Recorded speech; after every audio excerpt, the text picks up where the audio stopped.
বাচ্চা জন্ম দিয়াত আল্লাহৰ কোনো ইয়াত ভূমিকা নাথাকে। গিৰিয়েক আৰু ঘৈণীয়েকে বহি আলোচনা কৰিলে কামটো হৈ গ'ল। ইয়াত ভগৱানৰ কোনো ভূমিকা নাথাকে। গিৰিয়েক আৰু ঘৈণীয়েকে বহি আলোচনা কৰিলে কামটো হৈ গ'ল। বাচ্চা জন্ম দিয়াত আল্লাহৰ কোনো ইয়াত ভূমিকা নাথাকে। ইয়াত ভগৱানৰ কোনো ভূমিকা নাথাকে।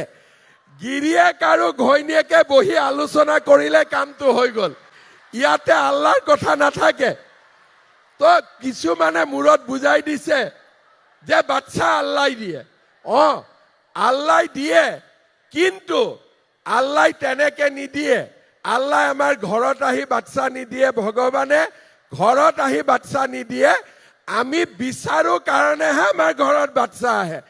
এতিয়া আমি লাখপতি বাইদেউ হ'ব বিচাৰিলে 3টা ঘৰত বাচ্চা থাকিলে আমাৰ হৈ যাব, 4 নম্বৰ আৰু হ'ব নালাগে। মই ঠিক কৈছো নে নাই কোৱা কওক? হাঁহি হাঁহি কৈছো, কিন্তু মই ডাঙৰ কথা কৈছো।